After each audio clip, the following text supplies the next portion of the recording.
Buenos días. Vamos a comenzar, por favor, la mesa número 2.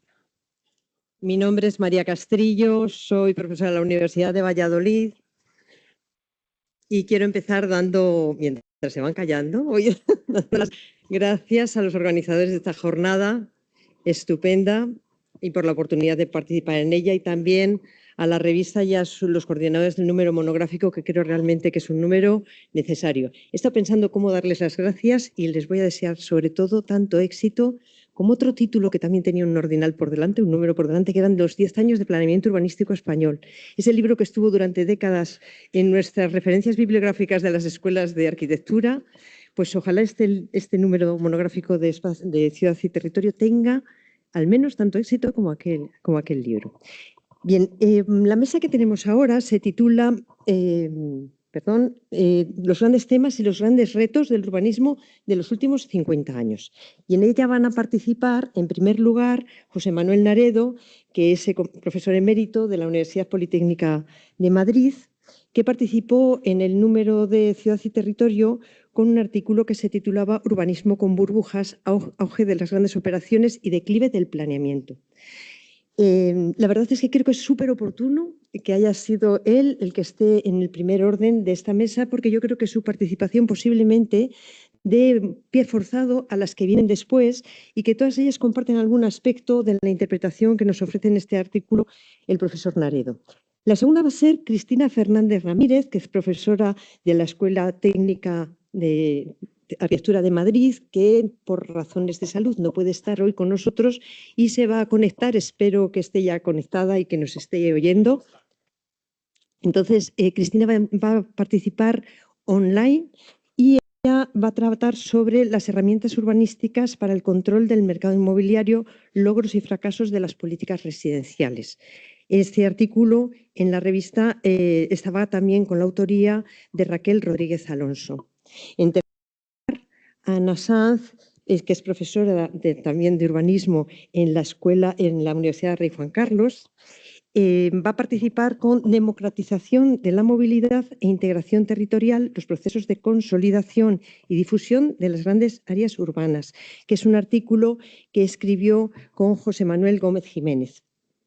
Y por último, tenemos con nosotros a Pedro Górgolas, que es profesor de la Universidad de Sevilla, que participó en la revista en un artículo que también escribió Fernando Vera Rebollo y cuyo título es Medio siglo de urbanismo turístico en el litoral español, del crecimiento a la regeneración y la renovación. Vamos a hacer una dinámica que es similar a la de la mesa anterior. Les voy a pedir a los ponentes que no consuman más de 10 minutos para poder tener un turno de preguntas al final y también, si es posible, una réplica. Muchas gracias a todos. Empezamos por el profesor Naredo.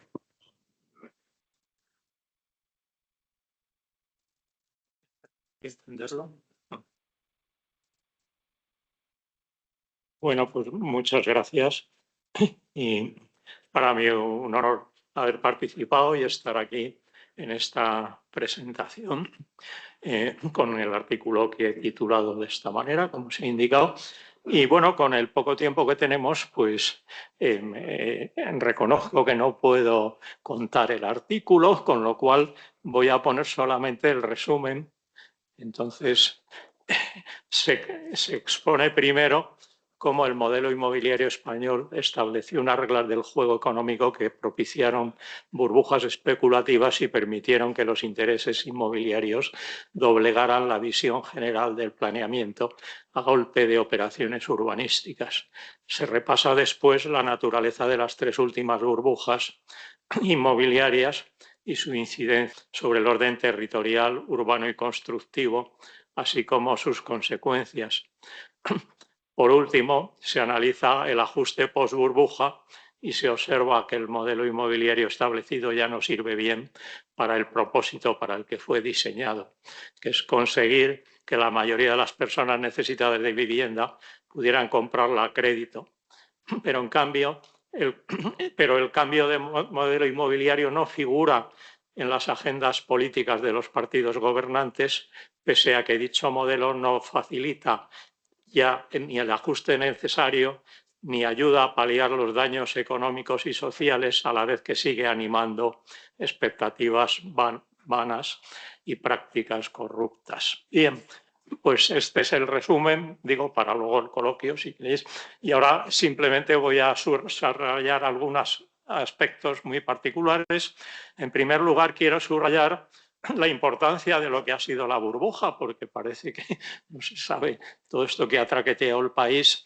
Este indicador de consumo de cemento de la economía española, pues resulta que lo que se ha llamado el tsunami inmobiliario pues ha pasado de ser una mera metáfora a una realidad de carne y hueso, porque han llegado a caer cerca de 60 millones de toneladas de cemento anuales, entonces, por hectárea, porque este país tiene 50 millones de hectáreas. Entonces, si han caído cerca de 60, pues más de 1 tonelada por hectárea, y en territorios como Madrid, pues más de 7 toneladas por hectárea, etcétera. Con lo cual, bueno, eso refleja la materialidad superpotente que ha supuesto todo esto.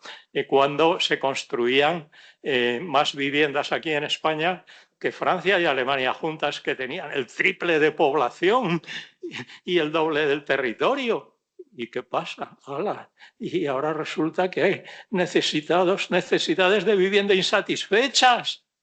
Pero esto, ¿cómo ha sido posible? Es que esto es un absurdo completo, ¿no? Bueno, pues todo esto ha reclamado también otro aspecto, un esfuerzo financiero superpotente.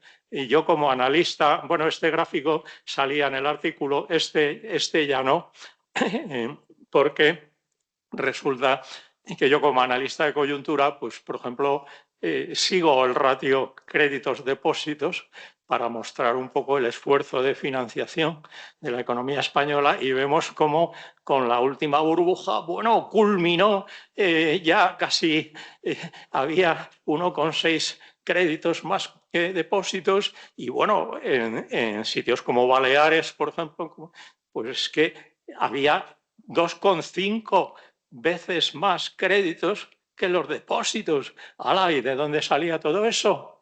Había que financiarlo. Entonces resulta que, claro, aquí nos encontramos con que si vemos la compra de vivienda, es decir, inversión en ladrillo y operaciones financieras netas de los hogares, pues resulta que los manuales de economía dicen que los hogares ahorran, las instituciones financieras mueven ese ahorro para cubrir la necesidad de financiación de las empresas, pero aquí, ¿qué pasa? En los últimos años de la burbuja, los hogares no hacían ahorro neto, entonces pedían también dinero neto. ¿Y cómo se financiaba eso? Pues claro, con cargo al exterior, de forma suicidaria, porque se pedían créditos a corto para financiar hipotecas a largo, ¿no? Entonces, claro, todo esto estaba sentenciado. Esta tijera, si había algo insostenible, era esto. Y esta burbuja murió, como comento siempre, por estrangulamiento financiero, porque esto no se puede tener de pie, que siga abriéndose esta tijera.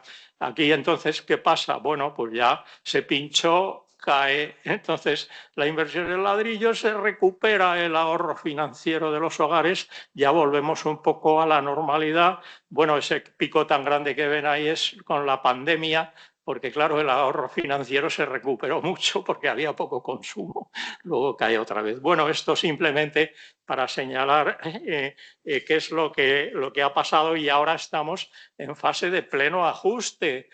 Tras el desmadre total que se produjo material y de endeudamiento, pues entonces lo que ocurre es que ahora toca desendeudarse.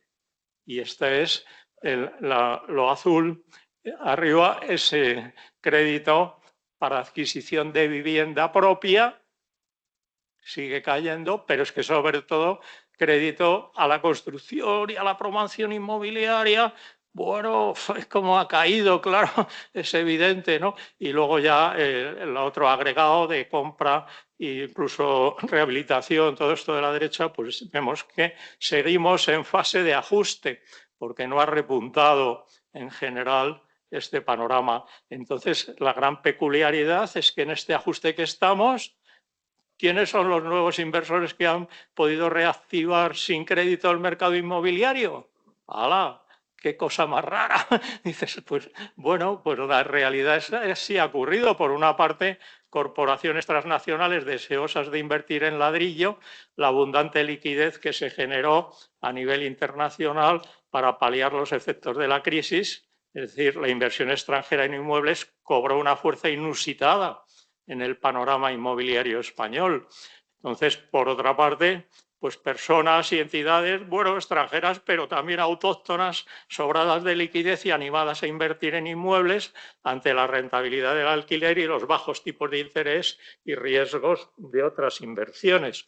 La cuestión es que el resultado es que los nuevos inversores, claro, han facilitado la desinversión inmobiliaria de los propietarios de inmuebles más endeudados o necesitados de liquidez, y ha ido toda esa cadena de salvamento del sistema financiero por parte del Estado con enorme coste, claro, para los contribuyentes, etcétera, que resulta que ahí ha tenido que crear el banco malo para que compre los descartes inmobiliarios de la banca, etcétera, etcétera, y luego estas otras entidades pues van comprando ese trasiego precisamente de propiedad desde la desinversión inmobiliaria de los propietarios de inmuebles más endeudados o necesitados de liquidez, y en esa fase es en la que estamos todavía. Pero este hecho, que ha sido una salvación para el ajuste, todo este peso de la inversión extranjera y de nuevos inversores, resulta que agravan la presente crisis habitacional, y entonces en eso es lo que quiero insistir. Vamos, aquí simplemente el mostrar que lo que se está produciendo es un ajuste. La prueba del 9 es que el grueso de las operaciones son de vivienda usada, o sea que va pasando de uno a otro, de los bancos al banco malo, a los fondos, etcétera, etcétera, y todo eso son operaciones, claro, pero no tiene nada que ver que cuando era la burbuja, como vemos, había años que precisamente era la vivienda nueva la que tenía más importancia en las compraventas. Sin embargo, ahora, pues claro, tiene un peso muy pequeño, pese a que se mantiene, y es curioso que lo que más se mantiene de construcción es construcción de gran lujo para los nuevos inversores. Entonces resulta que, claro, la crisis habitacional pues es que va increciendo, porque resulta que la gente necesitada ya, bueno, aquí vamos a ver, para rematar este tema ya, el peso de la inversión extranjera. Ahí vemos en las barritas los millones de euros, pero luego la curva muestra el porcentaje de número de compras por extranjeros, que se acerca al 20%, pero que es que luego en ciertas zonas, en Alicante, el primer trimestre del 2025, 48% de las compras son por extranjeros. Y dices, ¡hala! Pero si la mitad casi. Entonces, toda esa presión, claro, sobre el mercado, los precios, tal, pues desahucian por completo a los propios autóctonos necesitados, claro. Entonces ya vemos, no podemos detenernos en estos detalles, pero la cuestión ya es que la inversión en inmuebles, al concentrarse en determinadas zonas y barrios, viene animando la especulación inmobiliaria y trastocando el panorama urbano y territorial de este país, que entonces es a lo que estamos asistiendo. El peso creciente de propietarios extranjeros, sobre todo, además, lo que va increciendo es de propietarios extranjeros no residentes, porque esto lo he trabajado con datos catastrales y así sale en todos, y ya hay municipios, pero eso se concentra, como digo, en determinados municipios o barrios, etcétera. No residentes, unido al aluvión de viviendas de alquiler turístico y de hoteles, y también, por supuesto, ahí quería advertir también los desahucios instados por los fondos buitre, que es el título de un libro al que hago referencia en el artículo, pues lo que hace es que se concentran en determinadas zonas y barrios, impulsando el aumento de los precios y alquileres y generando procesos de gentrificación que expulsan a la población autóctona y destruyen la antigua convivencia. Se promueve así un éxodo inmobiliario, o, como llamo en el artículo, un éxodo inmobiliario, o lo que llamo urbanismo nómada o itinerante, que hace que la población se desplace para luego hacer nuevas, hay promociones cada vez más alejadas, etcétera. Claro, que además de dar nuevas alas al pelotazo inmobiliario, lleva a la población autóctona hacia zonas cada vez más alejadas de los lugares a los que tiene que acudir en busca de trabajo o de servicios. Entonces ya, bueno, el envejecimiento y la mayor mortalidad de las poblaciones de los antiguos cascos urbanos, vamos, y no digamos de los pueblos, ¿no?, unido al proceso de gentrificación que cierra esas zonas, en esas zonas el acceso a la vivienda de jóvenes e inmigrantes, genera un doble fenómeno. Por una parte, a la vez que los centros urbanos se despueblan o gentrifican, la creciente población de las conurbaciones se desplaza hacia áreas cada vez más periféricas, ilustrando un modelo de crecimiento explosivo.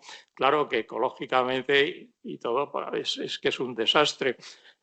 Por otra parte, se acentúa la polarización territorial entre las conurbaciones que actúan como atractoras de población, capitales y recursos, y el resto del territorio, que se abandona o juega como área de apropiación y vertido. Se configura así lo que se llama la España vacía o vaciada de población, pero no de actividades extractivas o contaminantes que degradan en ella el suelo, el agua, la diversidad, el paisaje, además, bueno, de generar lo que hemos visto, la plaga de incendios, etcétera, etcétera, ¿no? Entonces ya vemos que son las dos caras de una misma moneda. Entonces, si aquí nos estamos centrando en estas jornadas en el tema más urbano y habitacional, por vivienda, etcétera, etcétera, pero eso es que hay que vincularlo con la España vaciada. Entonces, por algo, además, tengo el gusto de que estoy aquí y que participo en una revista que se llama Ciudad y Territorio. Entonces, tendremos que tener en cuenta el conjunto del territorio. Entonces, ya esta situación pide a gritos un plan de saneamiento territorial y urbano, porque, claro, si no hay meta bien definida, ni plan fundamental, ni consenso, pues no habrá resultados prácticos. Estamos ahí con políticas contradictorias, algunas que echan mucho más leña al fuego a esa polarización territorial de la España vaciada y siguen en marcha. Entonces, vemos que, claro, no hay esa puesta en común, ese consenso, esa coordinación frente a los grandes problemas que la sociedad siente porque expresa el problema habitacional, la España vaciada. Entonces yo creo que la política debería acusar esas preocupaciones y entonces tratarlo con un plan de este porte, porque creo que mi artículo entonces y que este magnífico volumen de Ciudad y Territorio ayudarán a identificar las grandes metas de ese plan de saneamiento urbano y territorial a consensuar, plan que debería plasmarse en un gran pacto de Estado. Y con esto ya, pues, he acabado. Gracias.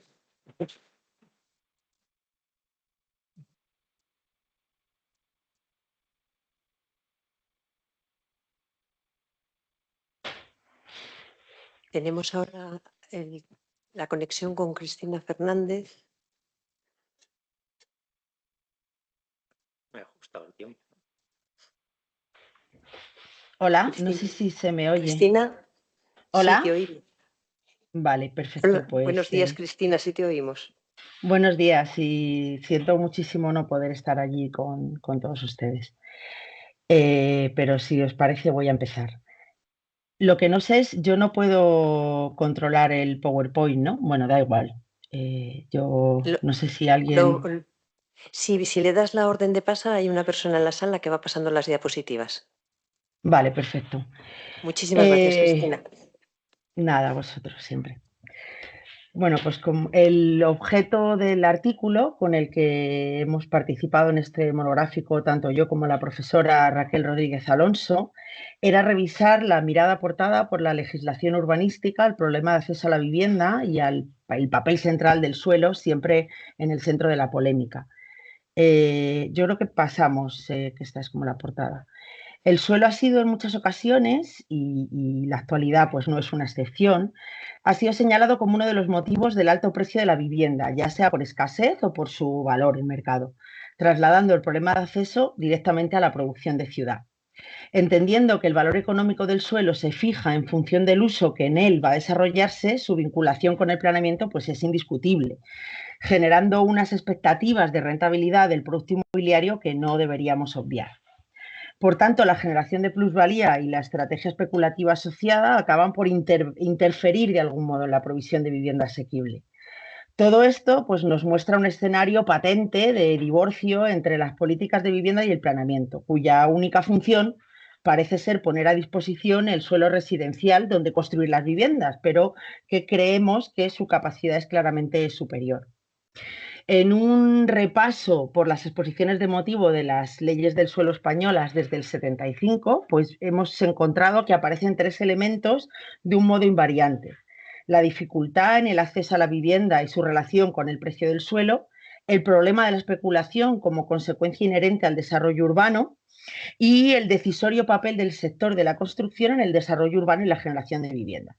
Como se ve en la diapositiva, abajo a la derecha, la composición del PIB español, el sector de la construcción nunca ha bajado del 5% y ha llegado a alcanzar cuotas de participación superiores al 10% en las primeras décadas del siglo XXI. Por tanto, no es de extrañar que el papel del sector sea uno de los temas recurrentes que aparecen en textos legales. A pesar de encontrar un diagnóstico más o menos compartido, la distancia entre las alternativas propuestas por los distintos textos legales es una mezcla, pasamos diapositiva, es una mezcla entre las necesidades impuestas por el contexto en las que son aprobadas y los relatos dominantes de ese momento. De tal modo que mientras la estrategia para controlar los precios crecientes del 75 abogaba por aumentar oferta de suelo urbanizado, asegurando un rescate de plusvalías mayor, la del 90 pretende acabar con la especulación regulando el mercado desde el control de los beneficios. En los 90, la ola liberalizadora bueno, pues llega con una ley que pretende controlar los precios, pero salvaguardando el valor de mercado. Difícil tarea. Todo ello mediante el aumento de suelo puesto en mercado, bueno, y con la confianza en que éste haría lo que tenía que hacer, ¿no? 10 años más tarde y en plena explosión de la burbuja inmobiliaria vuelve a aparecer la retórica de evitar la especulación, que no lo he dicho, pero en la ley del 98 no aparece como tal ese concepto, incorporando en este caso el reequilibrio territorial y incorporando una de las herramientas que es vista a día de hoy como la de mayor calado para proveer de vivienda a la población con menores recursos, y es la obligatoriedad de reserva de suelo para vivienda protegida. Bueno, pues a su vez se establecen herramientas también para limitar las expectativas sobre el suelo, que es difícil negar que habían animado la espectacular subida de precios. La pregunta que sobrevuela desde el comienzo del artículo sería ¿cuál es la capacidad de intervención en el mercado inmobiliario desde el planeamiento urbanístico? Para ello hemos repasado las principales herramientas que han supuesto una respuesta directa, que serían la cesión del aprovechamiento ligada a la creación del patrimonio municipal del suelo y la vivienda con algún tipo de protección. Pasamos eso. La cesión del aprovechamiento es, digamos, es la principal forma de recuperación para la comunidad de las plusvalías generadas por el desarrollo urbano. Es decir, limita los beneficios privados derivados de este desarrollo con la obligación de ceder una pequeña parte del suelo lucrativo calificado para integrarlo en el patrimonio municipal de suelo, que, bueno, pues evidentemente será gestionado por el ayuntamiento que toque, ¿no? A pesar de que el porcentaje del aprovechamiento que revierte en los municipios ha variado según la época, bueno, pues entre un 5 y un 15%, siendo pues el 10% un porcentaje bastante habitual, vemos que hay otras herramientas, en este caso puramente urbanísticas, que pueden emplearse, como por ejemplo en el desarrollo del nuevo Mal Calderón, donde el municipio se ha quedado con el 14,2% de la edificabilidad total, y bueno, pues haciendo que ese suelo sea vivienda de protección y empleando el uso de coeficientes de homogeneización de un modo adecuado, ¿no? En este caso se le estableció un 0,48. Como decíamos, estos suelos, pasamos, en los que se puede materializar estas cesiones de aprovechamiento deberían integrarse en el PMS con el fin de convertirlo en un regulador de precio, concepto que ya aparecía en la ley del 56, aunque es la ley del 75 la que establece la obligatoriedad de cesión de parte del suelo lucrativo, pero también establece otra cosa la ley del 75. Entiende de alguna manera que es el agente privado el que va a ser el principal agente de construcción de ciudad, lo que no hace más que reforzar la necesidad de estas herramientas para que la administración tenga alguna manera de intervenir en el mercado inmobiliario.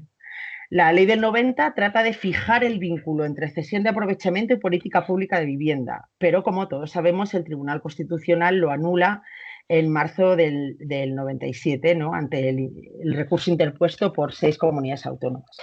La ley del 98 establece en este caso un máximo del 10% de cesión del aprovechamiento.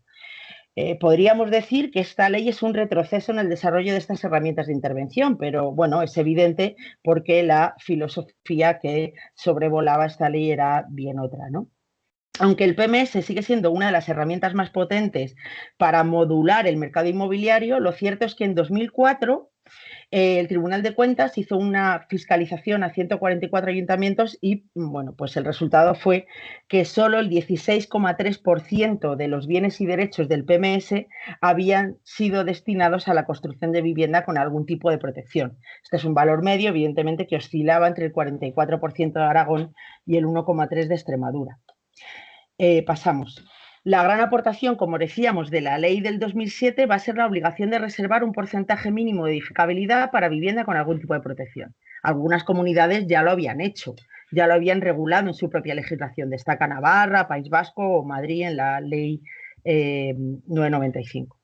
La novedad aportada por la ley es el establecimiento de una reserva mínima en cualquier actuación de transformación urbanística. Y además, esta propuesta supuso incluir con carácter general la vivienda de protección como calificación urbanística de suelo. Es decir, de alguna manera delimitaba el derecho a la propiedad. El alcance real de esta herramienta pues aún está por ver. Es decir, ¿qué implica el vínculo entre el suelo y la vivienda de protección en aquellos casos en los que las viviendas han pasado a mercado libre? Es decir, ¿va a tener capacidad o efecto sobre el precio en el futuro? Como sabemos, la versión inicial de la ley establecía que esa reserva era un 30% de la edificabilidad residencial. Este estándar, bueno, pues se aprueba en un momento de estallido de la burbuja, un momento en el que se paraliza la construcción de viviendas, incluidas, por supuesto, las de protección, pues con una demanda solvente que prácticamente había desaparecido.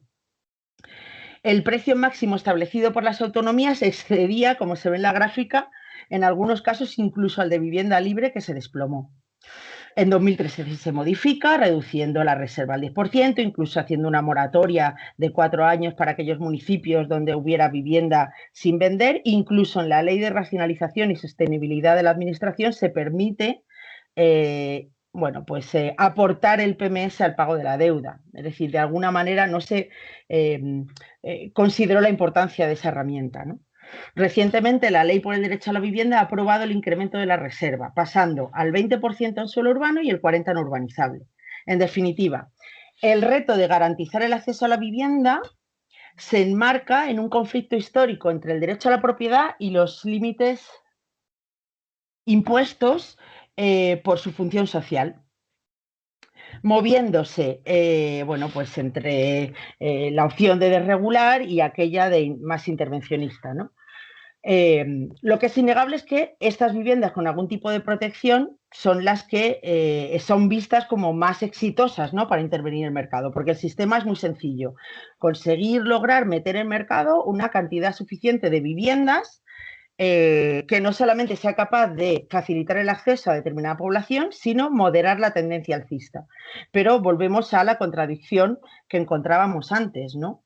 El problema más obvio detectado por toda la sociedad es la pérdida de esta vivienda protegida. En muchos casos, en un cortísimo plazo, como en el decreto de reglamento de viviendas de protección de Andalucía, que tiene una opción que pierde la calificación en 7 años, mientras la calificación del suelo es indefinida. La ley de vivienda, que no es una ley urbanística, trata de introducir una solución al respecto, pero todos haciendo que sean de condición permanente, pero todos sabemos que el Tribunal Constitucional lo invalidó por invadir competencias autonómicas. Otra de las contradicciones tiene que ver con, que también vemos en la gráfica de abajo, con el hecho de que las herramientas tanto de tipo urbanístico como fiscal se usan con un doble objetivo. Por un lado, mejorar el acceso a la vivienda es evidente, y por otro, incentivar el sector de la construcción.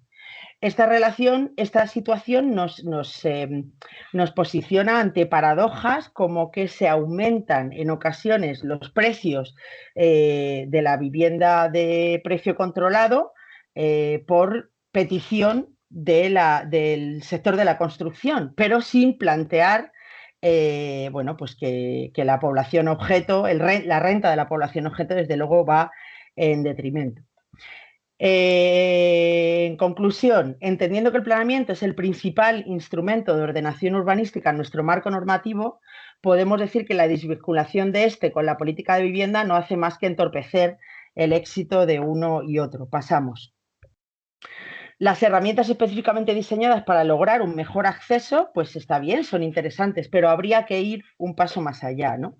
Los planes generales determinan directa o indirectamente el número de viviendas, localización, densidad, y todas estas decisiones también tienen influencia en el mercado. Más allá de la necesidad de suelo calificado para construcción de viviendas, habría que repensar la política de vivienda desde el planeamiento, bueno, pues para evitar soluciones de urgencia con implicaciones urbanísticas que no sabemos si están del todo evaluadas, como el uso de suelo dotacional para el desarrollo de viviendas públicas, sin evaluar si ese suelo dotacional es sobrante realmente o responde a una necesidad de servicio todavía no cumplida. No será posible, por tanto, enmendar los desequilibrios urbanos si la política de vivienda y la urbanística no van de la mano. Por ejemplo, las cesiones en suelo de nuevo cuño... Sí, que acabo ya, ¿no? Sí, por favor. Vale, por tanto, decimos que la tesis que defiende este artículo es que el planeamiento tiene una capacidad de aunar territorialmente política urbana y política de vivienda, y la pregunta que queda sin responder es si será posible lograr el objetivo del que nos hablaba la ley del 75, que es lograr que la administración pública sea un agente con mayor peso en el mercado. Pasamos. Y muchas gracias. En el QR, si queréis, tenéis el artículo. Muchas gracias.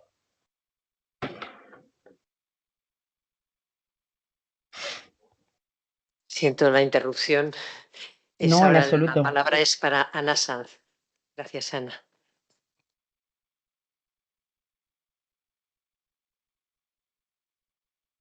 Buenas a todos y a todas. Muchas gracias por la atención. Espero no pasarme del tiempo. Me voy a poner mi propia alarma para autoavisarme antes. Bueno, se ha hablado durante la mañana de hoy en el propio monográfico de marcos normativos, de evolución legislativa, de planes, de programas, de idea de ciudad y proyecto de ciudad, de cómo se interrelacionan con otros fenómenos como el de la especulación o la burbuja.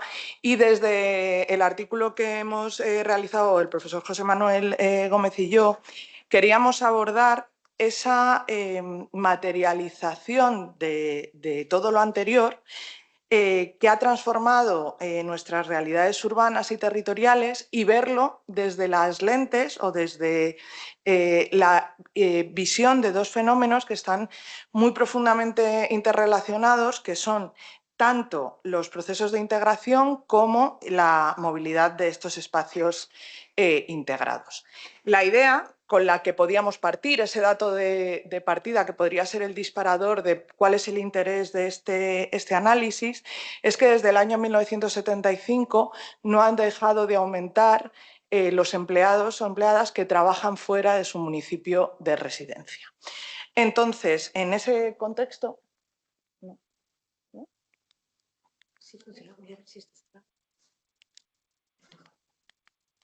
¿Ahora? ¿Va lento? Ahora, vale. Pues esperemos que no dé más fallos. Alguna de las ideas generales que se van a desarrollar durante la presentación es esa ese concepto de que la democratización de la movilidad, entendida como su generalización, aunque a veces pueda parecer contradictorio la utilización de este término, y la integración territorial son dos hechos que son fundamentales para que se consoliden esas áreas urbanas y para que haya esa difusión de sus dinámicas de urbanización. A su vez, nos encontramos que esas áreas residenciales alejadas van a provocar una tendencia cada vez mayor a la separación de los espacios de residencia y trabajo y que eso va a provocar unos complejos patrones de movilidad pendular o commuting.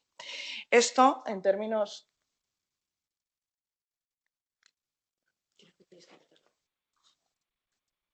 Vale.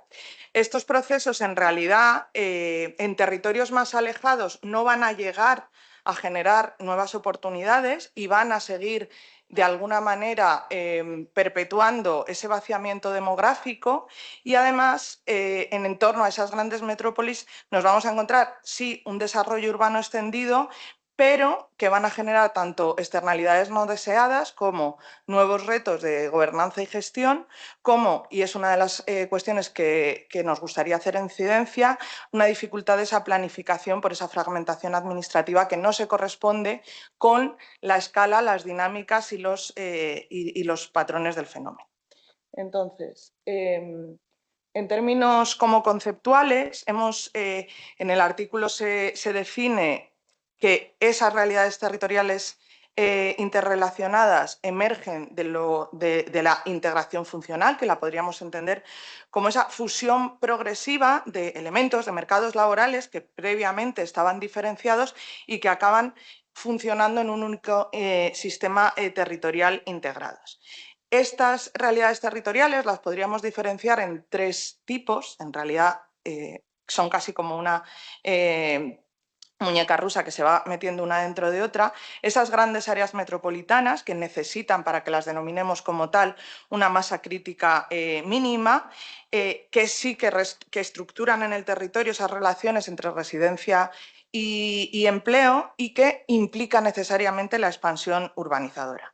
Luego nos encontraríamos elementos algo más pequeños, que son esas áreas funcionales que integran centro y periferia basándose en el commuting, pero que no siempre existe tal expansión urbanizadora o que esta al menos es más limitada. Y luego finalmente los mercados integrados que tienen más que ver con esos nodos comarcales o con esos nodos que tienen más condición de rural y que precisamente esa condición de rural es lo que hace que sea insuficiente para revertir la despoblación.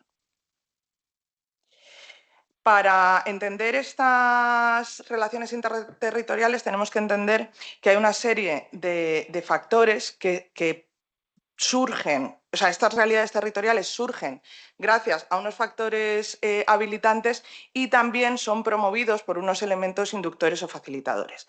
Esto, en realidad, estas dos diapositivas, que las podríamos pasar un poco, ¿sí o no?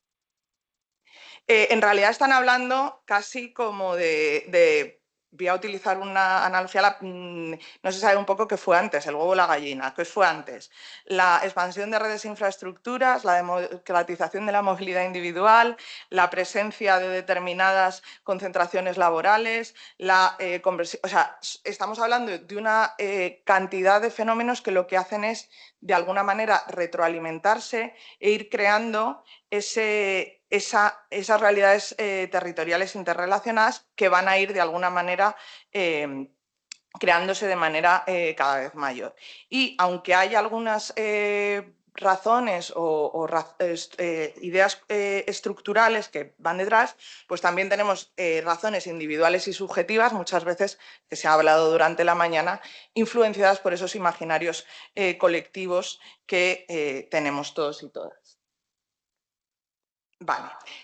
como análisis se ha utilizado para los fenómenos que se han analizado, se han utilizado estos elementos, que sería pues, el núcleo funcional, que tiene la máxima integración y que sería donde se concentra el núcleo principal, y luego una serie de coronas sucesivas que se definen por la interrelación de esas propias coronas con el centro en términos de cuánta población hace commuting dentro y fuera de este espacio. Bueno, una vez que hemos establecido esas bases conceptuales, no sé si estoy pasando yo. Sí, estoy pasando yo. Ah, vale. Vale, estupendo. Pues vemos que esos procesos de urbanización en España, lo primero es que fueron tardíos y concentraron la mayor parte de la urbanización en esos puntos de mayor concentración. Y el 60% de los municipios en el Estado español no ha vuelto a superar las cifras de población desde el año 75. Vemos en la imagen el año máximo demográfico alcanzado por cada municipio entre el 75 y el 2023. Algunos de los que estamos en azul, que vemos en azul, serían anteriores, lógicamente. Otra de las cuestiones que tenemos que tener en cuenta es que estos procesos de integración se producen con más fuerza y extensión en las áreas metropolitanas y en esa zona del arco mediterráneo. Otra idea. Vale, es que ese anclaje de lo urbano es lo que nos explica el desarrollo territorial. Es decir, no son tan importantes el tamaño de los municipios para saber si crecen o no crecen, como tan determinante sí es la presencia o la inclusión de ese municipio dentro de esas dinámicas de metropolización o funcionales, es decir, que pertenezcan a esos espacios integrados. Y la dependencia de esos espacios asegura una menor reducción de la población, pero claro, tiene una serie de externalidades negativas. Pasamos 2, porque no me voy a detener. Y otra de las ideas que sacábamos en el artículo es que los núcleos matriz, es decir, la ciudad original, el núcleo funcional, cada vez tienen un peso relativo menor porque se están produciendo esas dinámicas de metropolización y que precisamente por eso es necesario una mayor eficiencia y racionalidad en alguno de los recursos. Pasamos. 2, hasta discusión y conclusiones. Bueno, una de las ideas podría ser, o una de las discusiones podría ser qué está pasando con esos espacios en los que está habiendo una despoblación o una contracción de la población. Está afectando fundamentalmente a los núcleos que están fuera de esos ejes de desarrollo y está teniendo dinámicas que no son revertibles, solamente serían revertibles desde perspectivas o oportunidades laborales endógenas. Por el contrario, en los espacios de desarrollo aparecen una serie de tensiones, que muy bien ha contextualizado José Manuel Naredo, vinculadas con la falta de accesibilidad a una vivienda asequible, que impulsan o empujan a una mayor expansión territorial.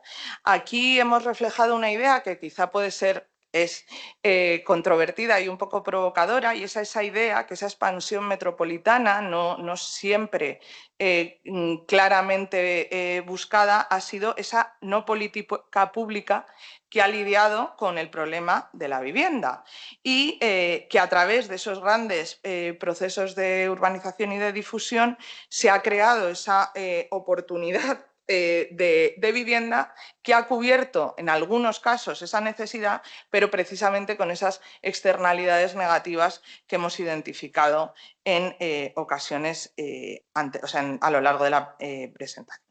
Y por último, queríamos plantear la idea de que nos estamos enfrentando a varios retos que podríamos agrupar. Uno de ellos es el desajuste de esas escalas físicas y competenciales. Estamos hablando de espacios territoriales que no corresponden con una única unidad administrativa ni jurisdiccional, y que esa descoordinación entre escalas competenciales y el ámbito real en el que operan esos agentes económicos y la ciudadanía necesitarían de una mejora en la gobernanza, de una integración mayor. Y luego nos encontramos también que es imprescindible hacer abordaje tanto de las políticas públicas de sostenibilidad a través, y aquí damos una pista por todos conocida, de ejes de población denso, transporte público y políticas de viviendas que eviten esa expulsión a la periferia. Y otro de los retos es abordar la desigualdad urbana y la brecha residencial. Y si hablamos de estos dos últimos puntos, los podríamos relacionar porque nos estamos encontrando que precisamente esas poblaciones que han sido los y las vulnerables, en algunos casos, no siempre, que han sido expulsados de determinados espacios de centralidad y que han tenido que ubicarse en localizaciones periféricas que implican elevados niveles de movilidad y de movilidad pendular, commuting, que además llevan generalmente unos costes asociados tanto propios económicos como sus externalidades ecológicas. Esa gente, como es lógico, si hacemos determinadas estrategias de reducción de la movilidad y de generar políticas públicas que penalicen esa movilidad motorizada, muchas veces nos vamos a encontrar con que precisamente algunas de esas poblaciones vulnerables que han sido expulsadas a la vez se van a encontrar con que están teniendo que pagar las externalidades de un problema del que forman parte pero que inicialmente no desearon crear. Entonces yo creo que con esto voy a cerrar, no sé si me he pasado o no, estaba a punto de que me llegara el aviso. Gracias.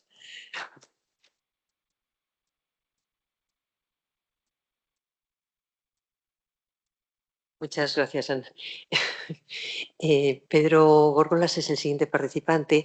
No es que yo le tenga manía a Pedro, que nada más lejos de la realidad, pero verán que le hago una señal de tiempo un poquito más corta porque él tiene también un vídeo que forma parte de su presentación y que pondremos al final. Gracias. Muchas gracias, María. Gracias a la organización de las jornadas por invitarme, como sabéis, en lo que supone esta mesa, porque mi participación en el monográfico también he contribuido en el análisis del urbanismo en Andalucía, en colaboración con un compañero mío de la Universidad, Victoriano Sáenz, y en este caso, en el tema turístico, he compartido la redacción del artículo con el catedrático de Geografía de la Universidad de Alicante, don Fernando Vera de Rebollo, que seguramente es uno de los mayores expertos en turismo que tenemos en España, ¿no?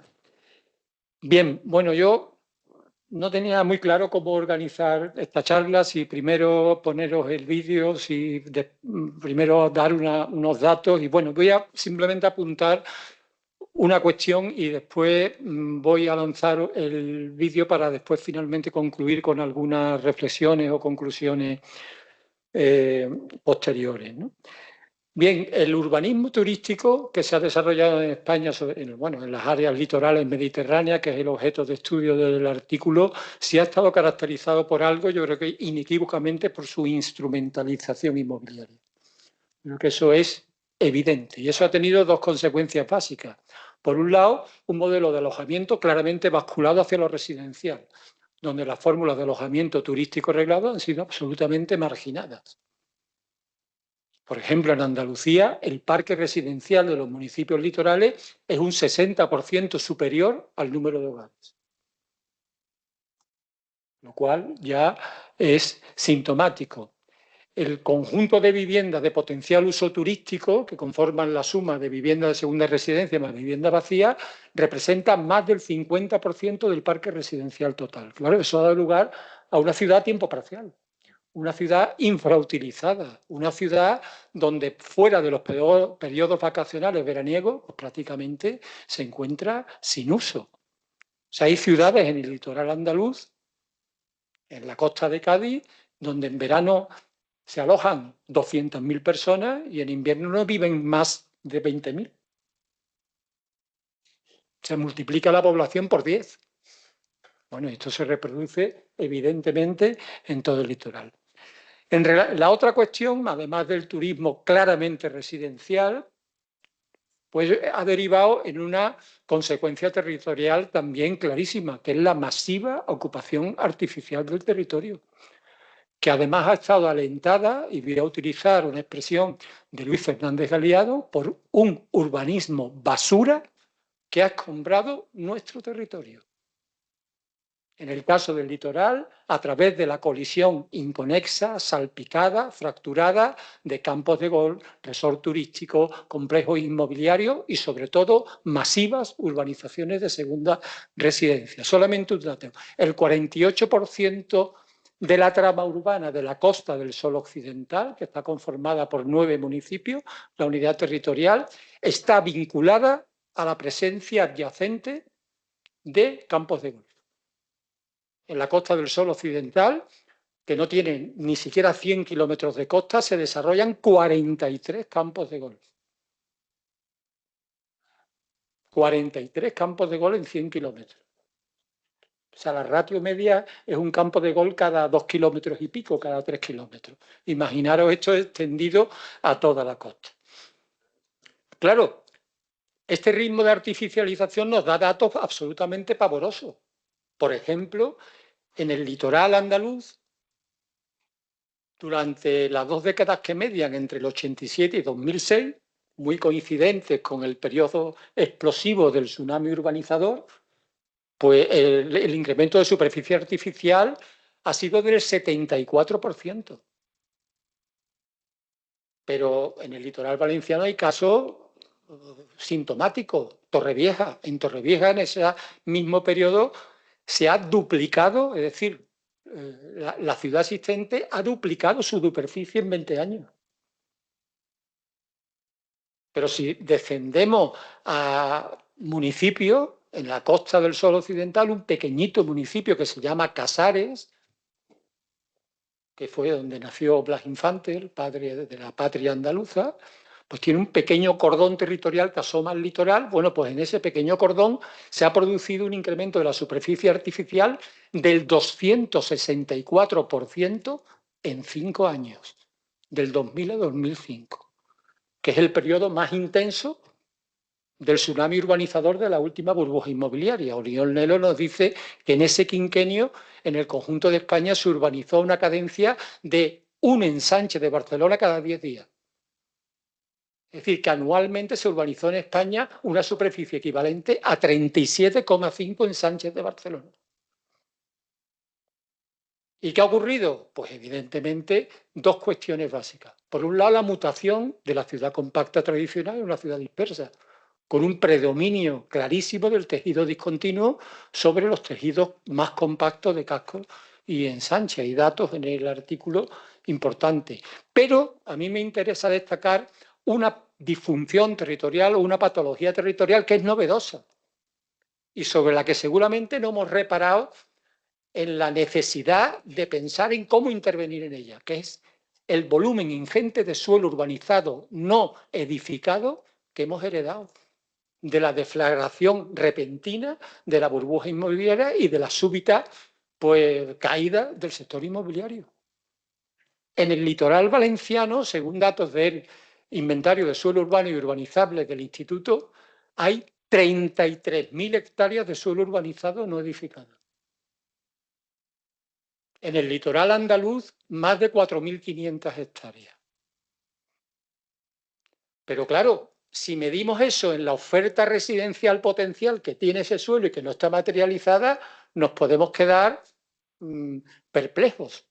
Por ejemplo, en la comarca de la Vega Baja del Segura, el número de viviendas que se pueden materializar en el suelo urbanizado no edificado cubriría el 100% de las demandas endógenas de esa comarca para los próximos 20 años, más un 60% de las necesidades residenciales derivadas de procesos migratorios. Y claro, todo dice, bueno, ya está, ¿no, Pedro? No, es que todavía no ha acabado, porque están las expectativas urbanísticas. Está el urbanismo durmiente, que nos decía Fernando Gaja. Está la ingente cantidad de suelo urbanizable previsto en los planes generales vigentes que todavía no se ha desarrollado. Y que como no se haga nada, en cualquier momento puede saltar a la realidad. Bueno, en este punto, ya me está María señalando el reloj. Os voy a poner, yo estoy un poco apurado porque el vídeo responde a una iniciativa que me pidió el Congreso ISUB-H de Barcelona de septiembre de 2020 de presentación del libro, que como estábamos en pandemia, pues... La reflexión elaborada en este libro se sustenta en una investigación doctoral que analizó la política territorial ejercitada en Andalucía en las últimas 2 décadas, integrando, por consiguiente, tanto el último periodo alcista inmobiliario como los años de la crisis sistémica ocasionada por su imprevisto derrumbe.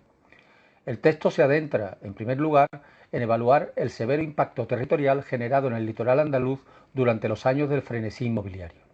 Para ello, se ha realizado un diagnóstico del planeamiento municipal y la planificación territorial vigente en este dominio geográfico, que ha permitido desvelar una situación ciertamente alarmante. Sus manifestaciones más significativas son las quiméricas expectativas de crecimiento asociadas al excesivo volumen de suelo urbanizable que se encuentra en estado durmiente, la importante escala adquirida por la fraudulenta ocupación irregular del suelo rústico con asentamientos residenciales y la ruina territorial causada por la abrupta irrupción de la depresión post-burbuja que nos ha transmitido un paisaje periférico a medio terminar. La respuesta disciplinar a esta herencia territorial debe enfocarse a idear nuevos protocolos operacionales destinados a desterrar este urbanismo expansivo. Y para ello resulta necesario embridar con ataduras éticas el discurso economicista característico de la planificación urbano-territorial que ha impulsado el tsunami urbanizador de aquellos años. Esta actitud regenerativa no admite demoras, máxime cuando ante la todavía frágil recuperación económica se aprecian señales que auguran la probabilidad de seguir reincidiendo en errores pasados.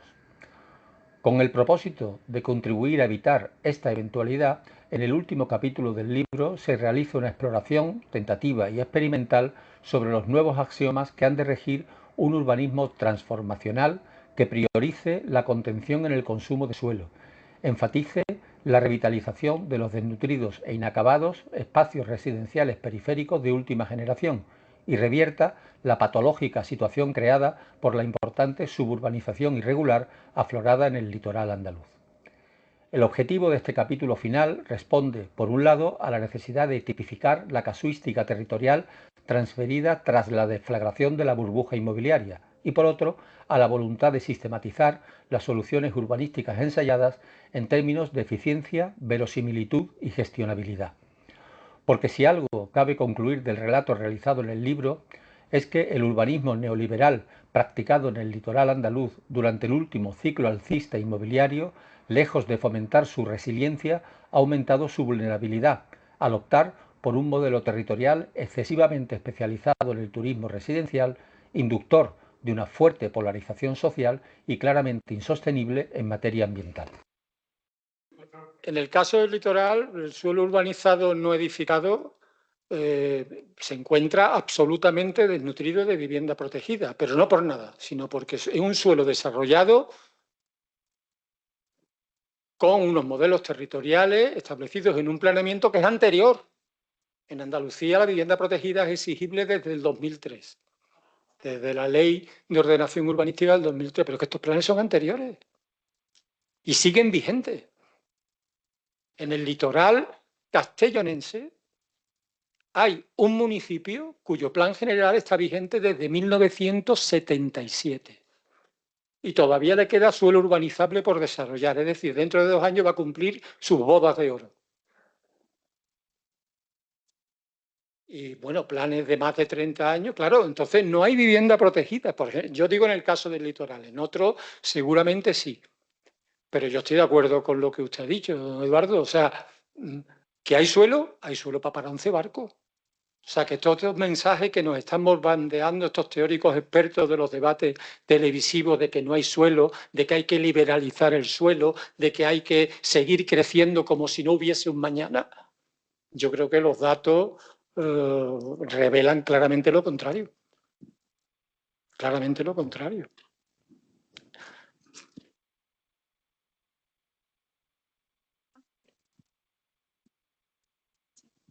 Hola, buenos días, Luis Galeana, geógrafo, Universidad Autónoma de Madrid.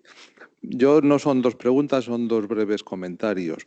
El primero sobre el uso del lenguaje y la falta de neutralidad del mismo. Yo creo que no podemos hablar de democratización de la movilidad ni de derecho a la movilidad cuando lo que se está planteando pues, es una obligación a tenernos que mover para ir al trabajo, para ir a estudiar, para acceder a los servicios o actividades de ocio sobre distancias cada vez mayores con las externalidades que ya has comentado, ambientales, económicas y sociales, porque efectivamente no es neutral. Entonces, ser evidentemente más cautos en este uso del lenguaje y prestar especial atención al poder que tiene, porque efectivamente esto luego forma parte de los campañas de los programas políticos, el derecho a la movilidad, por un lado. Y por otro lado, sobre el asunto que ya planteaba antes Eduardo Leira, sobre la densidad, que al final está resultando ser el gran asunto, efectivamente, porque ya estamos hablando de que la densidad ya no solamente es el número de viviendas por hectárea de los nuevos ensanches, sino la densidad que se mide ya a nivel territorial y que supone la integración de ámbitos funcionales cada vez más amplios y, consecuentemente, con una menor densidad, con todo lo que eso supone. Eran los dos comentarios que quería hacer. Gracias. Por alusiones, no voy a negar que ese fue un tema que se planteó durante la redacción del artículo y la utilización de una u otra terminología para referirnos al acceso generalizado a la posibilidad de la utilización de medios de motorización privados o particulares y cómo, no voy a decir quién de los dos autores defendía esta opinión porque se dice el pecado pero no el pecador, y cómo esa utilización del término democratización efectivamente en un momento determinado podía implicar tener una connotación positiva, como si ese acceso generalizado no fuera una consecuencia de una serie de dinámicas, tanto de imaginarios colectivos que nos hacen desear, como no veo a Javier, como el catedrático Javier hablaba el otro día, esta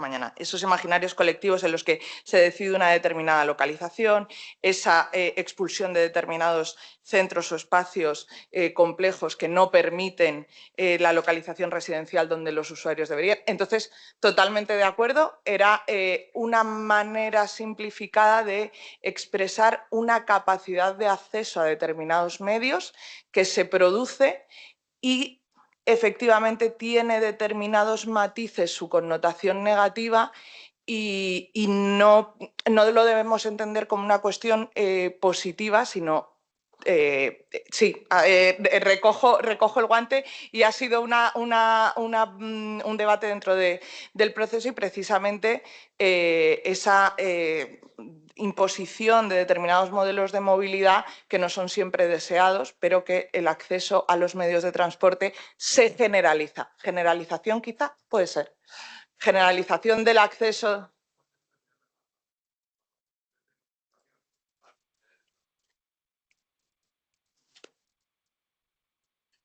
Tenemos otra palabra pedida, por favor, para José María Izquierda. Gracias. Sí. Una observación rápida y una pregunta para Pedro. La observación es que realmente las tres ponencias han coincidido en, primero, mostrarnos mapas del conjunto de España, ¿no? Y manifestar, la hiperconcentración de todas las variables, desde el crecimiento de población, riqueza, renta, etcétera, en determinadas áreas. En realidad son 5 en el país. Y es mejor hablarlo. En ausencia de una política estatal de reequilibrio territorial, hoy por hoy se está creciendo principalmente el entorno de Barcelona, el entorno de Valencia-Alicante, estirando un poco hacia Murcia, el entorno de Málaga-Costa del Sol, que ganará Sevilla, y Madrid. No se está creciendo ni al primer ritmo en la cornisa cantábrica ni en el resto de España, y otros ámbitos están en neta recesión. Con lo cual, claro, es el tema de la abundancia o carencia de suelo, guarda directa relación, incluso en la propia Andalucía hay, la Andalucía interior tendiente está en retroceso, ¿no? Y la abarrotada, que además lo has mostrado fantásticamente bien, ¿no? Con lo cual, esas dos realidades se dan al mismo tiempo. Sobra suelo y falta suelo, porque donde se está produciendo la hiperconcentración, insisto, en ausencia de una política consciente de reequilibrio territorial, esto es lo que ocurre, ¿eh? Y va a seguir ocurriendo. Es decir, el 500.000 de efectivos demográficos que acumulamos en los últimos años en cada ejercicio se concentra en estas áreas. Si no hubiera esa migración, España retrocedería unos 78.000 habitantes anuales, más o menos, y son datos de Jesús, que hace poco nos ilustraba en una conferencia en Santander, ¿no? Por lo tanto, primera cuestión, realidades que aparentemente contradictorias conviven, ¿no? Y que tiene mucha relación con el tema también que tú has señalado, ¿no? Hay carencia dramática, ¿no?, de medios de transporte en unas determinadas áreas y en otras. Esto solo es una observación. La otra, el tema de la densidad, cuando vemos las consecuencias de la España abarrotada, ¿no?, pues podemos ver que el problema es una cuestión fundamentalmente de distribución, de armonía y racionalidad en la distribución de la densidad. Áreas hiperdensas conviven con agujeros, discontinuidades, etcétera, que generando un territorio en términos globales muy poco denso, pero que convive con áreas de congestión. Esa es la estúpida paradoja, ¿no? Y la pregunta es, ¿qué pasa con el tema de la informalidad? Es que yo cada vez veo más en el tema particularmente andaluz que ya es un modo de producción, es tipo América Latina. Es decir, es un modo de producción perfectamente articulado, ¿no?, que ocupa con connivencia pública de los municipios correspondientes, ¿no?, pero también sin una reacción regional, ¿no?, cada vez extensiones de suelo más grandes, ¿no?, en los ámbitos sobre todo que estaban todavía relativamente vírgenes, pongamos Cádiz, ¿no? Pues el tema de la periferia fraudulenta, que es lo que en el caso del litoral andaluz es dramático. O sea, en el conjunto de Andalucía se estima la existencia de más de 89.000 hectáreas ocupadas con viviendas ilegales. Ilegales. El suelo rústico, viviendas ilegales. Y además yo, sinceramente, no sé, a lo mejor que me estoy haciendo ya un poco más mayor, estoy ya casi en la adolescencia de la vejez y yo creo que esto no tiene solución, sinceramente, porque es que llevamos 25 años, como mínimo, luchando denodadamente desde la disciplina y desde las administraciones, tratando de buscar una solución a este problema que no ha llegado. Fue incluso objeto de un informe del Defensor del Pueblo, Parlamento andaluz, en el año 2000. A título propio del defensor, imagínate ya el problema que había en el año 2000. Y ahí está, o sea que ahí está, ha habido cambios legislativos, se intenta perfeccionar. En fin, aquí en Andalucía apareció una figura que se llama el asimilado afuera de ordenación, ¿no?, que es una figura un poco que lo deja en el limbo, no lo deja en legalidad, pero sí le permite un cierto reconocimiento y que está impidiendo el activar procesos de integración urbanística de muchos de esos asentamientos irregulares. Pero claro, que en un sitio como Chiclana de la Frontera hay 2.500 hectáreas ocupadas por viviendas irregulares. En Córdoba hay 1.800 hectáreas ocupadas por viviendas irregulares. Es verdad, tú trabajaste.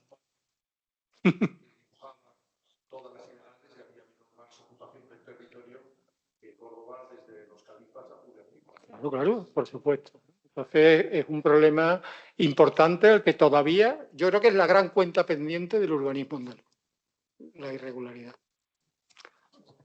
Muchas gracias. Tenemos otra palabra pedida junto a la ventana y luego Juan Luis de las Rivas.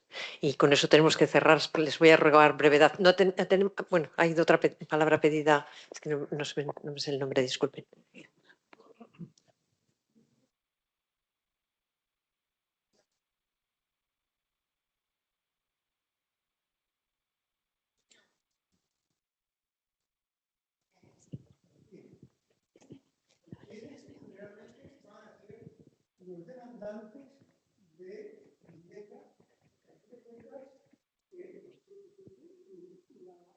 La mejor política de vivienda es una política de suelo.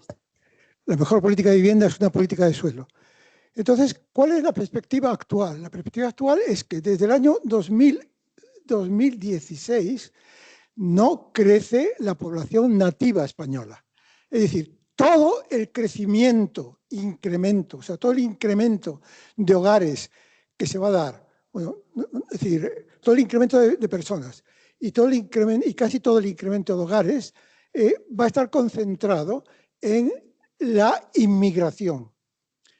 La inmigración, es decir, en la actualidad, tiene la práctica residencial tiene entre un 65 y un 70% en alquiler.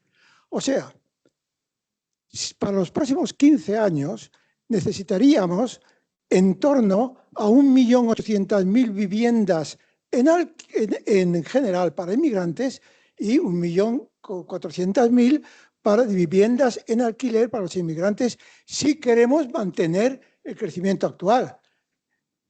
¿Esto qué significa? Que el urbanismo, efectivamente, como tú decías, sobra. En Madrid sobra, por ejemplo, sobra. Hay mucho terreno urbanizado, incluso urbanizado vacante. Lo que no hay es suelo para vivienda social. Cuidado, no vivienda de protección oficial. Eso no es vivienda social, ¿eh?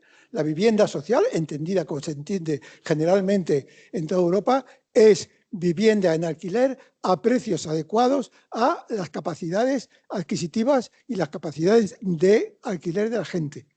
Y este es el suelo que necesitamos para los próximos años.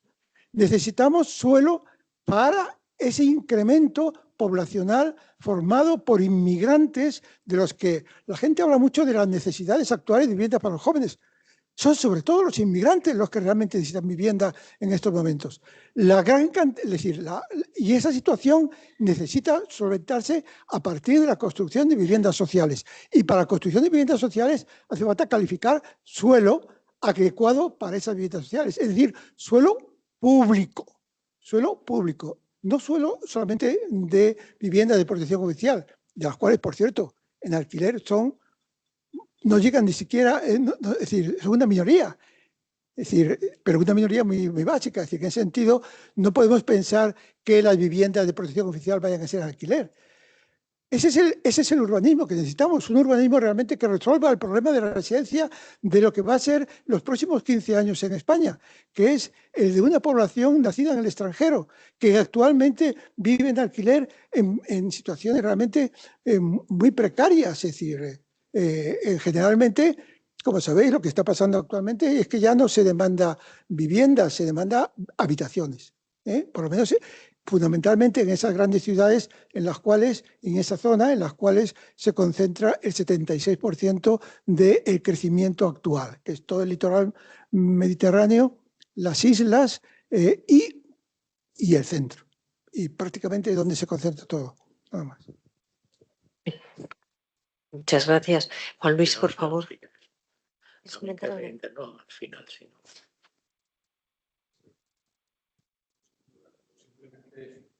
Decir que se puede desclasificar suelo por una disposición transitoria de la Ley del 14 de 2014 en Castilla y León. Se desclasificaron primero en 2016 114 millones de metros cuadrados y en 2018 283 millones de metros cuadrados, en 282 millones en total, en 207 ámbitos de planeamiento de suelo urbanizable o no delimitado según el año, y en 86 municipios. Y no solo en la España vacía, sino en Segovia y Ávila, que está muy tensionado desde Madrid. Por lo tanto, si se quiere hacer algo, es una iniciativa de alguien que escribió en esta revista, que era Ángel Marinero, que con un grupo de expertos intentó decir cómo hacerlo y se hizo. Por lo tanto, quiero decir que si hay voluntad política y capacidad técnica, hay cosas que se pueden hacer.